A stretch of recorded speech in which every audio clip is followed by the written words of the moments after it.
want to get back now to those breaking news stories that we first told you about at the top of the hour. So Sacramento police just released new details. We now know the suspect is dead after being shot by officers on scene. Police say that suspect had fired several shots at them earlier this morning. Yeah, it all started with a man holding a gun on the roof of a parking garage in the downtown Commons area.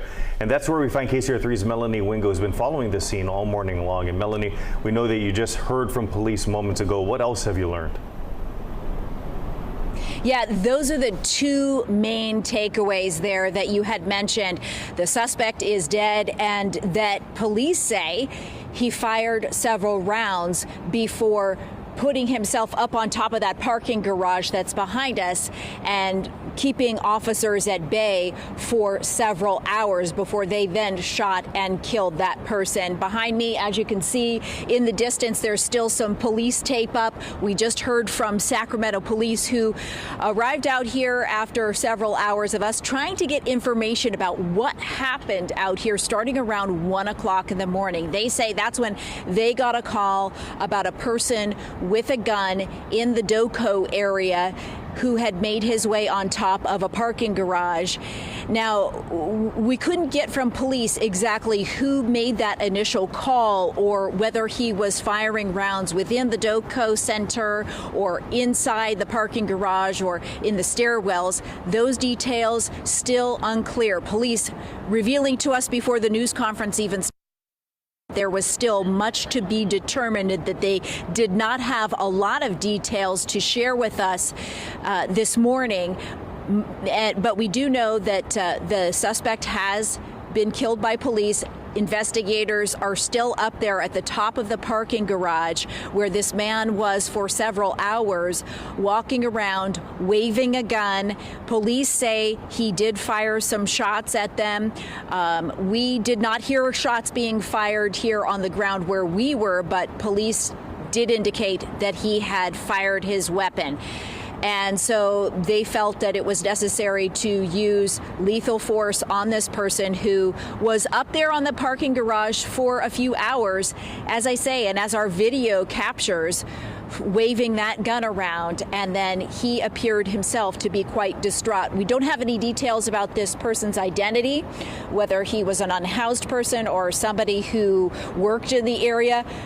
Very preliminary as far as details go, and we don't have his age. That is something that police need to sort of confirm first, and the coroner will release that bit of information.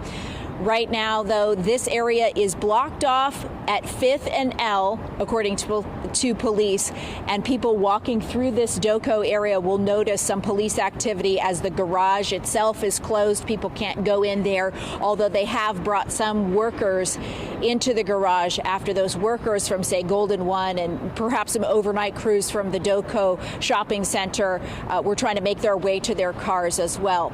We're going to stay out here, hopefully get some more details for you. But for now, big takeaways right now is that person is dead, and police say he did fire shots, and that's why they chose in this instance to use lethal force to get this situation under control. Reporting live in downtown Sacramento, Melanie Wingo, KCRA 3 News. Hey, Melanie, real quick, I have a quick question for you. I know that your visibility from your vantage point can be a little limited, but we do see some folks walking around behind you. And we do know that that area was roped off earlier as police obviously were worried about people's safety. So is everything open for business? Are people allowed to go into their jobs now, or are they still kind of limited at this point? As we've worked our way through the morning, you know, we got out here around 2:30, 3 o'clock in the morning, and we noticed this was all cordoned off. They had the police tape up and that sort of thing. A trash crew came in, lowered the police tape, and no police officers stopped them. They made their way in, got their trash load, and backed it on out. And then the police tape has since stayed down, and people who work in this area, I'm seeing some folks who work at the Yard House restaurant and people who work in the Doco area making their way. I saw a woman with a Cinemark shirt on, so she works at the movie theater here. They're making their way to their job sites without any hesitation, and they're not being held back by police at this time. Although in the distance from where we are, we can see that people aren't being allowed into the parking structure proper without police escort. And of course, we did speak with a couple of guys who worked at Golden One Center. They were there for the Jonas Brothers concert last night. They still can't get to their vehicles because they're on the top floor of that parking garage where all this went down. So they're not able to access their vehicles while the investigation is going on. But people who need to go from, say, 4th Street, where we are right now, through this pedestrian byway through Doco, it appears, at least for now, that they can sort of do that. All right, Melanie Wingo, thank you so much for your live report this morning.